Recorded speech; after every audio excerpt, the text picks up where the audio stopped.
seorang pemateri yang namanya sudah tidak asing lagi di Tokyo. Kepada Bapak Muhammad Amir Sultani, silahkan Pak. Ya, kita iringi dulu dengan sambutan yang meriah. Ya, lebih semangat.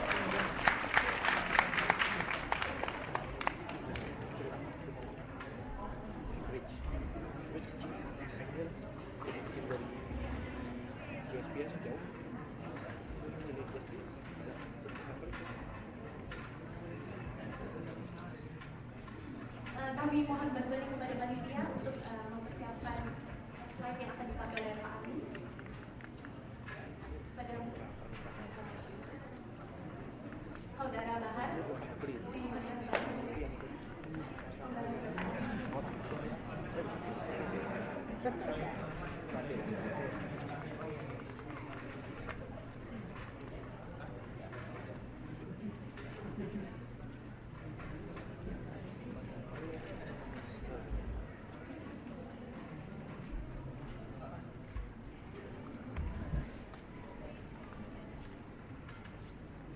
kalau gitu saya sapa dulu pasangan yang telah hadir di samping saya ini. Assalamualaikum, Mbak Sari, Mas Radon. Bagaimana nih sudah? Ya sudah siap nih untuk membagi pengalamannya pernikahan. Ya, alhamdulillah siap. Alhamdulillah. Kalau begitu tanpa panjang kata lagi, saya perkenalkan nih pasangan muda kita kali ini. Dari Mbak Sari dulu nih. Nama lengkap beliau adalah Rahmi Sari Dewi. Beliau lahir di Jakarta pada tanggal 9 November 1986, masih muda sekali. Lulus dari SMA 1 Depok, Mbak Sari ini melanjutkan pendidikannya ke S1 Ekonomi Pertanian IPB. Untuk hidup dari Mbak Sari ini, subhanallah, bagus sekali. Mengutip dari surat Al-Araf ayat 29, yaitu orang-orang yang beriman dan mengerjakan kebajikan, mereka mendapat kebahagiaan dan tempat kembali yang baik. Dan ketika saya tanya, apa sih sebenarnya definisi pernikahan? Menurut Mbak Sari ini apa sih Mbak nikah itu? Beliau menjawab seperti ini. Menurut saya pernikahan itu tak hanya sebagai pengenalan diri, tetapi bisa merupakan sebuah akselerasi diri. Apa nih akselerasi diri? Saya kesian Mbak, nggak ngerti. Jadi nanti kita tanya lebih lanjut. Kemudian untuk Mas Radon nih, Mas Radon bernama lengkap Radon Zirka. Beliau lahir di Jakarta 24 Juli 1986. Kemudian setelah menamatkan pendidikannya dari SMA N1 Depok, beliau melanjutkan S1-nya CNTU dengan jurusan Teknik Elektro dan sekarang sedang menempuh program S2 di Tokyo Institute of kita perkenalan memang lewat orang ketiga ya, istilahnya yang dibantu oleh guru ngaji, ya kemudian guru yang penciptaan ya, kenalan. Pendidikannya memang pasti ya setiap usaha atau ini ya ibadah ya, setiap ibadah itu pasti ada cobaan. Dan apalagi ini kan ibadah yang besar ya, pernikahan gitu kan. Jadi ujiannya juga memang masing-masing punya lah, masing-masing pasangan yang sudah menikah. Tapi waktu itu kami juga punya sendiri gitu. Kayak misalnya waktu itu saya lagi terikat kontrak ya, jadi menunggu itu selesai dulu. Kemudian wah, sebenarnya sih ceritanya seperti yang dibilang barusan, banyak sekali tantangan yang dihadapi oleh baik dari Mas Radon maupun Mbak Sari gitu. Kira-kira bisa dibagi kiat-kiat seperti apa sih yang Mbak Sari dan Mas Radon lakukan? Barusan dibikin ini. Siapa? Bisa belajar. Tahu tim situsnya. Tantangan ya, kalau dari saya waktu itu mungkin bicara aja kan. Tantangan terbesarnya itu justru kondisi kita berdua. Jadi kalau mungkin ada beberapa kasus gitu pernikahan teman-teman yang lain justru dari orang tuanya itu yang paling susah tantangannya.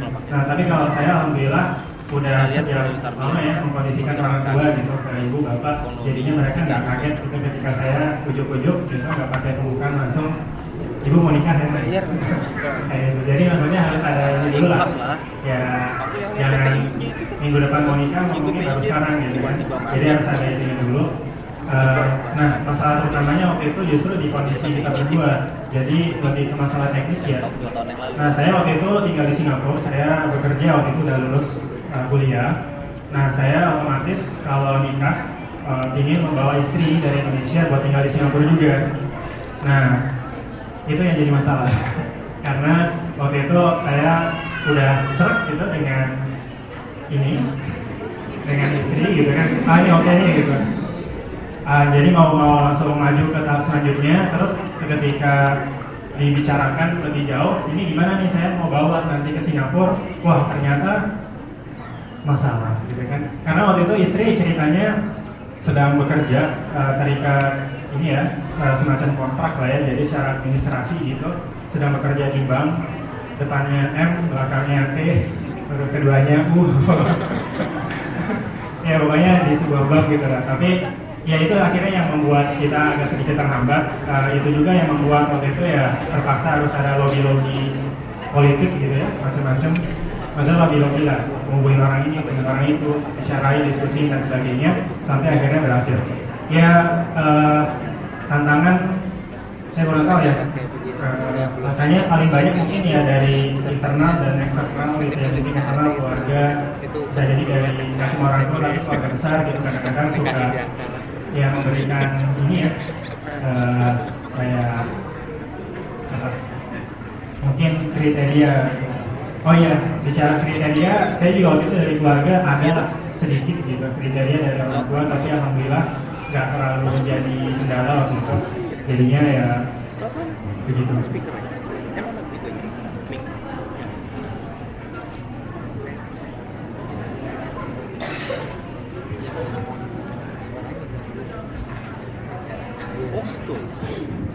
Berarti semua kalau dari makanan ini kata kuncinya adalah pengkondisian orang tua ya?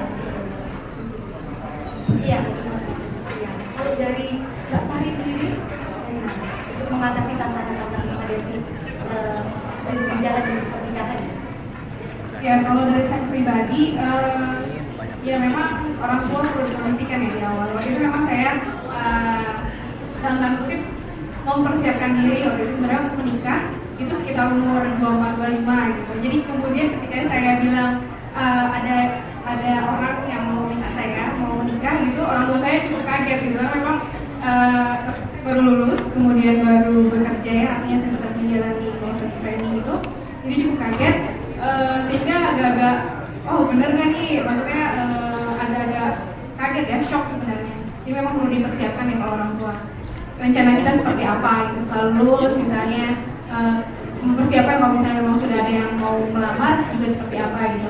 Ya orang tua juga gitu, cuman alhamdulillah telah dijelaskan berbagai hal ya, misalnya tentang bekal menikah seperti itu, dan insya Allah calon yang datang insya Allah itu saya anggap baik. Jadi orang tua kemudian menyetujui gitu. Dan tadi ya soal ini ya, gimana kemudian menyelesaikan apa yang menjadi tanggung jawab kita kepada pihak lain, misalnya pihak eksternal. Itu saya bekerja, gimana caranya supaya bisa menyelesaikan tanggung jawab itu, seperti itu. Terima kasih, mungkin bisa menjadi bahan pelajaran ya bagi kami yang belum menikah. Dan sekarang saya ingin tanya nih, kan kalau saya perhatikan tadi ceritanya ini tidak ada suatu masa gitu ya, di mana Mas Radon dan Pak Sari ini saling mengenal dengan lebih dalam gitu. Kalau meminjam istilahnya sekarang mungkin PDKT gitu ya, atau yang berawalan P berakhiran N gitu ya, katakanlah FC gitu ya, langsung pacaran gitu. Tidak ada suatu apa ya, jangka waktu tertentu gitu, di mana misalnya saling pergi bareng atau ngobrol lama gitu. Tapi kenapa bisa sampai mantap gitu? Bagaimana caranya untuk memantapkan diri bahwa dia adalah orang yang tepat gitu, dan memantapkan diri di dalam kita. Bisa di-share. Ya, istilahnya ini ya, yakin apakah this is the right man gitu kan ya, apakah ini orangnya, benarkah pria ini nanti akan menjadi imam saya dan suami saya gitu. Memang untuk wanita butuh ini ya, pemikiran tersendiri gitu. Memang kita nggak melalui tahap pacaran ya, atau tahap apa istilahnya itu. Tapi alhamdulillah pasti di Islam juga ada cara supaya kita bisa merasa yakin sebelum memutuskan untuk menikah kan. Itu memang lewat ta'aruf misalnya, atau diperkenalkan dengan adanya pihak ketiga gitu kan ya.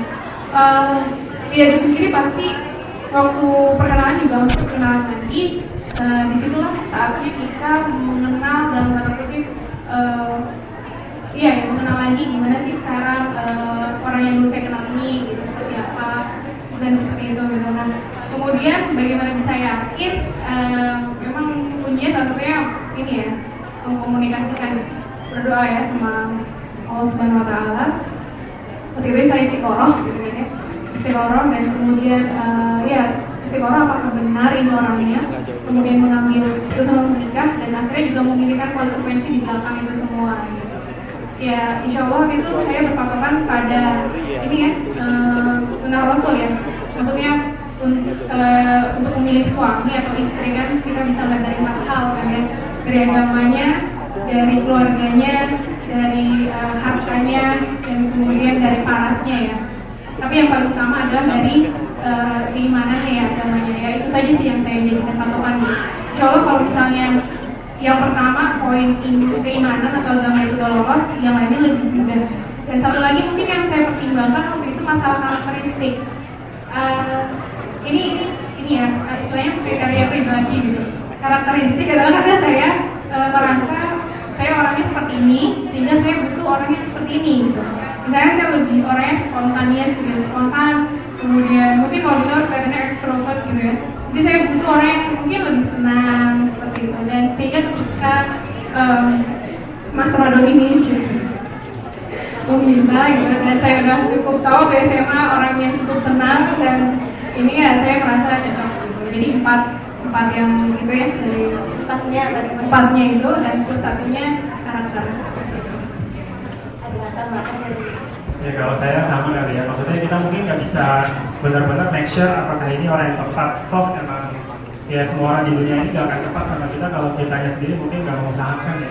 Jadinya emang ada dari kita sendiri. Maksud saya mungkin ini prosesnya juga nanti sambil berjalan gitu.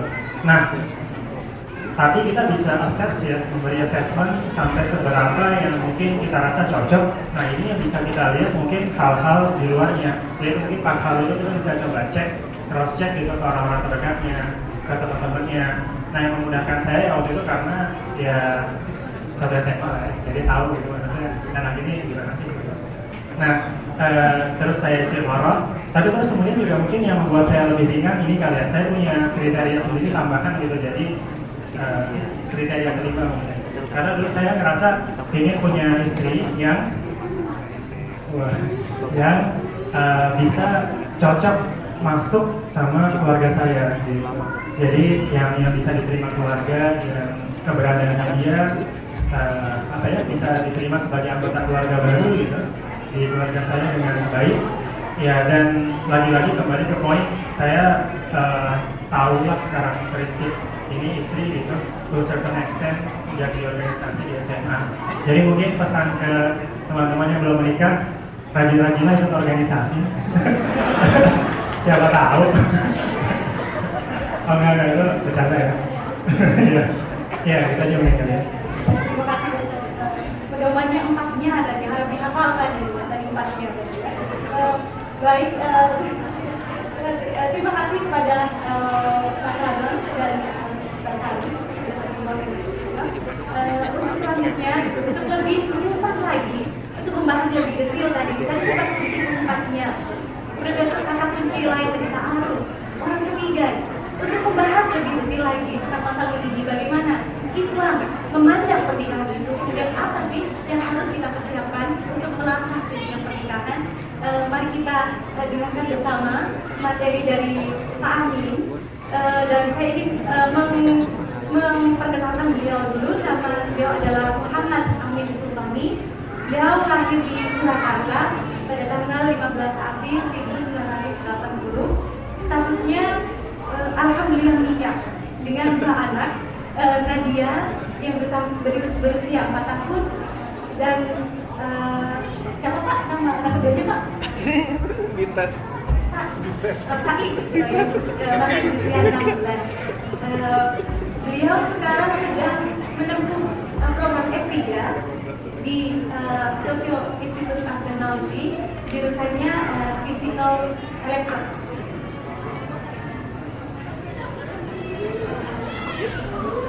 Moto hidup dari Pak Amin ini adalah menikmati hidup